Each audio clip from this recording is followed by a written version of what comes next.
what you want, what you gonna do when Chevy John Brown come for you? Tell me. Hey, welcome back on your Neighborhood Watch, where every first and third Thursday of the month, we like to talk about all things Santa Clarita Valley law enforcement with our favorite sheriff station deputy, Josh Dubin of the Crime Prevention Unit. Our next show is going to be Thursday, April 3rd at 10 a.m. Okay. We're going to try and get Captain Johnson on to talk a little bit. I think that'll be good. He was going to try to make it, but he's got some captain duties to take care of. He's, right. Got a lot of work to do, I'd imagine, with a new position. So wanted to talk a little bit about another great thing that the Santa Clarita Valley Sheriff Station have been able to do the last couple of weeks. We've seen some high-profile cases with the search and rescue deputies and the volunteers that they don't get very much, except that, we need to acknowledge when they save some lives like they have been the last couple of weeks. First case was a missing motorcyclist. That was yesterday. Right. So let's talk about that case first. Our search and rescue team, let me take a step back.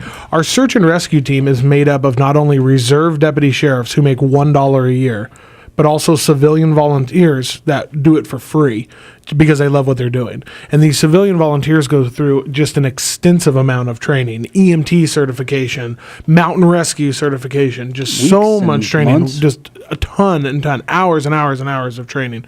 And these people are available 24 hours a day, 7 days a week, leaving their regular, family jobs and regular life duties to come out on a given notice when they get paged out, even if it's 1 o'clock in the morning. So, kudos to them. If we had like a little sound effect of a pause, applause, like, oh. Play golf clap. Yeah. I'm looking at you, Mark Urbina. Yeah. Mark, we need to work on the sound. Yeah, we'll get that going. We'll get that going for next time. Write that down, please. All right. So, let's talk about yesterday's rescue. Yeah, and just looking at some details that have been in the news, off-road motorcyclist crashed near Rower Flats in Canyon Country and spent the night at the bottom of a ravine. Is that correct? Right. So, what happened? Was it a crash? Not yesterday, but the day prior to that. I guess that would be Tuesday. Tuesday at approximately 6:30 p.m., this missing person, Antonio Marquez, contacted his daughter via his cell phone. And he told his daughter, hey, I'm out riding my dual sport motorcycle, which is a motorcycle that can go not only on-road, but off-road. And I'm out doing off-road riding, and I'm on some pretty treacherous trails, and it's pretty, intense. I got to call you back. I'll be home in a little while. Well, that was at 6:30. And then we lost contact with him. The family lost contact with him. He never showed up back at home. We were unable to contact him. Cell phone wasn't working any longer. It appeared to be either broken, off, ran out of batteries. Now, at what point did the family, I would imagine it was the family that contacted deputy? So at 10:30, we were contacted. Our Santa Clarita Valley Sheriff Station was contacted at 10:30 by the family saying, what I just said, that he was missing. So immediately, we had patrol deputies begin a search for him. The patrol deputies then paged out the search and rescue team. Search and rescue team arrived about 11 p.m., 11:30 p.m., and the search was on.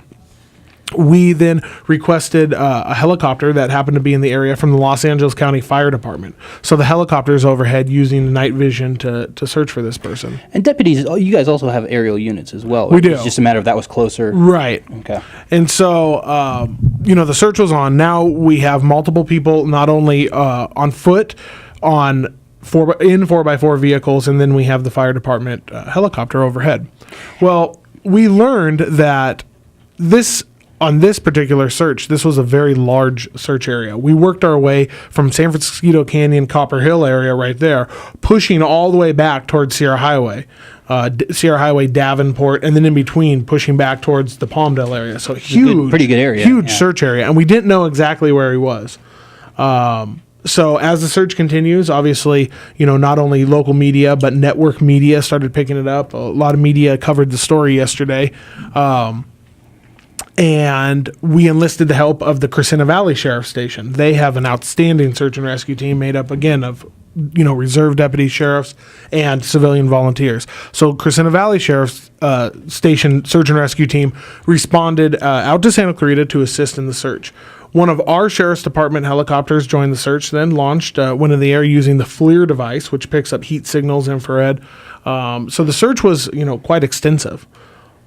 When how many people do you have on one of those search teams just for one station at one time? Because and I'm kind of curious how this works. Is there multiple teams, or is there one team that everyone gets there's one team Okay. for our station. There's one team. Crescenta Valley has one team, and the numbers vary. You know, it could Okay. be 15 people, and people retire, or and then we get new members. So it could be 15 people. It could be 20 people. It just really depends. So ultimately, as this search is progressing now, we're getting into daylight hours, 7 a.m., 8 a.m., and we get a call. Our sheriff station gets a call from the missing person's wife, and she said, he just arrived at home. He's safe. He arrived at home. So we, not knowing what's going on, we immediately responded over to the house, contacted him, make sure he's in good health. Obviously he's been missing now for, 10 to 12 hours, see what's going on. And what he reported to us was that he was out riding his motorcycle and became involved in a rock slide and crashed. Went down a ravine. The motorcycle, obviously heavy to pick up and damaged from the crash. And by then it was dark. His leg was pinned under there. So by then it was dark. So now you're trying to navigate some very rural terrain in the pitch black. with no So he decided that he was going to stay out there and not try and transverse the terrain. You don't want to fall off a cliff or down a ravine. It was pretty cold then, and it was cold and it was windy. So he spent the night out there. In the morning, he worked his way, left his motorcycle behind, worked his way out from there to a major road, and a passerby motorist saw him and knew what was going on, drove him to his house to meet up with deputies. And ultimately, he was okay. A happy ending. So they saw the news reports of the missing person, and they picked him up, and they picked him up, drove him home. He's back with his family in his warm house. Obviously, no food, no water, dehydration, hypothermia, all concerns. It was cold out there last night. Winds were going. So, happy ending when it was all said and done. And he didn't have any of those effects that you were talking about that he could have been exposed He was in to. some minor health issues, but nothing too major. He couldn't recover from. Good deal. And we had another high-profile case that picked up a lot of media coverage. It was really brief. Luckily, he was found pretty quickly. It was about an 18-hour search with Brian Napoli. But we have to take a quick commercial break, and then we'll be right back on your Neighborhood Watch with Deputy Josh Dubin and Perry Smith.